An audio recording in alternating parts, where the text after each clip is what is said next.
Let there be light. So, brothers and sisters, in this particular part of our video, I'll be discussing the reason why it is important for us to go back to the old system of leadership or traditional leadership. I believe most of us, or most of the Zambian people, understand that this so-called civic leadership that we have, the president, the MPs and councillors that we have around, this system only came into place less than 60 years ago. Beyond that time, going back into the past, we were ruled by our chiefs. And I can tell you that in those days, life was much better than it is today. Of course, one may argue that in those days we are primitive, we are not doing things, there was no technology, we were just behind, we couldn't do things according to the modern ways of doing things. That is true, but again, we have to look at it from a different angle. I believe that we as Bantu people are more on the communal side of things. Therefore, if there be any system that is going to work well with us, it has to be having some communal attributes in it. And that is not the case with democracy, especially the representative type of democracy that we have in Zambia. And of course, in most Bantu states. Because democracy is all the time coupled with capitalism. Now, capitalism only focuses on profit making and a bit of corporate social responsibility, which is, of course, at the prerogative of the company itself. If they want, they can practice corporate social responsibility. If they want, they can't do it. There's no one to force them to do that. Now, what am I proposing here? So what I'm proposing is that we should have a system like the one that I've developed, which is a measure of these two systems that we've already experimented with. One of them is, of course, traditional leadership. The other one is the civic leadership or civil leadership that we have, where you have the president, MP, and councillor, and mayor. Now, for over 30 years, especially the past 30 years in the country of Zambia, we've been experimenting with democracy. And I think I'll be fair enough to say that we haven't benefited much from this system called democracy. It seems that only a few people are benefiting more from it. And the majority of the Zambian people are left wallowing in poverty. And I think no one desires to be in a system that is not functioning for them.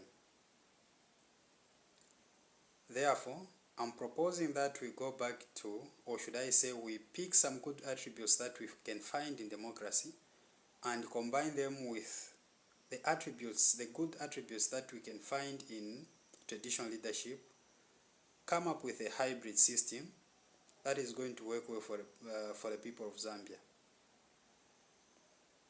I'm always saddened when I watch chiefs or meet chiefs and I hear them complain bitterly about the things that are happening in their chiefdoms, where they are left powerless, they have no control over land, no control over minerals, no control over anything, except holding that ceremonial position.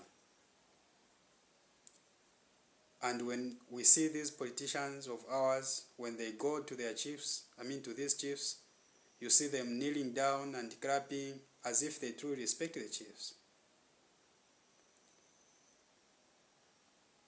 Well, one may argue that they do respect them, but to a large extent they don't, because how would you be respecting somebody who is way powerless than you are? What sort of respect would that be? And when we're talking about power, we are talking about all the areas that affects us as human beings, politically, socially, and economically. Now, I believe most of the chiefs, and when I say most, I truly mean it, majority of the chiefs in our country, Zambia for example, have less net worth than maybe a council chairman or mayor. But when you see ministers visiting their palaces, you see these ministers kneeling down and clapping as if truly they mean it. So I'm saying no, that is not right. Let us not pretend that we respect our chiefs, and yet we don't. So I'm saying if truly we do respect our chiefs, let us give them leadership. Let them be the ones that should be guiding us economically, politically, and socially. And if that be the case, then they should be the most powerful in that particular area. That way, then I'm going to agree that truly now we are respecting the chiefs. But as things are now, I can safely say that the respect that we give to our chiefs, especially these politicians, the respect that they give to the chiefs is ceremonial. It's nothing more than that.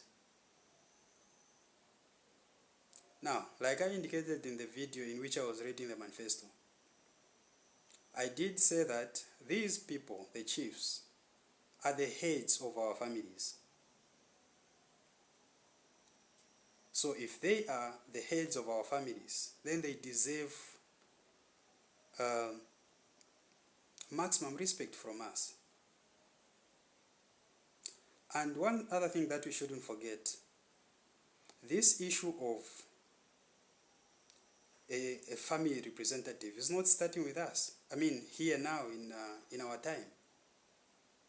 It started way back in the biblical times. You remember, for those of you that are well versed in the Bible, when Moshe or Moses was told to call the elders of the children of Israel so that together they could maybe come up with a plan or count their people or for the sake of numbering them and all these things. So in short, in those days, it was the heads of the families that were called upon to give numbers or even to give advice to the prophet of the Most High. In short, they were held in high esteem, unlike the current situation now. So, to you, Your Royal Highnesses, I believe that this is the golden opportunity for you to rise up and shine. I'm promising you that if I form government, if majority of my fellow Zambians like the ideas that I'm pushing forward, they vote me into office, I'm going to make sure that you, your Royal Highnesses, you retain your positions. You become politically, socially, and economically leaders of your people. We are all your people. None of us is coming from a place which has no chief. And as such, we have to respect our chiefs. So brothers and sisters, those of you that truly stand for the truth and truly stand for uplifting the morals of our people, let us see to it that we bring back the system that would work well for us. The system which I'm calling Ubuntu Model of Governance, where a chief will be at the center stage of leadership. I'm not saying that we are not going to have any kind of democracy. I know that chiefs have no capacity to run around because their office is too honorable. Therefore, they are not supposed to be running around the chiefdom to make sure that things are being implemented according to plan. So to achieve that, we are going to make sure that we have elected officers under the chief, starting from the prime minister to the chief and going down. Even a councillor could be reduced to the chiefdom level and not to the ward. Or should I say, wards should only be found in chiefdoms. We should not have one ward which is belonging to two different chiefdoms.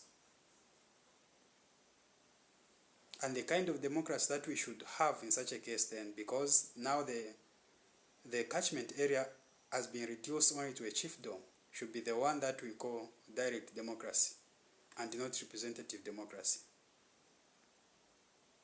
So brothers and sisters, we have a golden chance to put up a system that is going to work well for us, and to make sure that we live as normal human beings, and not the way we are living, where everything seems to be going the wrong direction, and we are just busy watching. We don't even want to correct it. We think at some point we are going to properly understand and be able to implement democracy, representative democracy, in the best way in which it should be implemented. But I can tell you that, for example, when we're talking about democracy, the biggest examples that we have of those nations that are adhering to the principles and tenets of democracy, one of them is the United States of America. Look at the moral degradation that we have in that country. Is that a direction that we want to go to? Surely not. Bantu people are full of morals. Therefore, brothers and sisters, I encourage you to find means and ways of supporting this project. One, by voting for me as president, as I'm standing as president of the Republic of Zambia. And secondly, to support this project financially or materially. So, brothers and sisters, for now I'm saying, let there be light.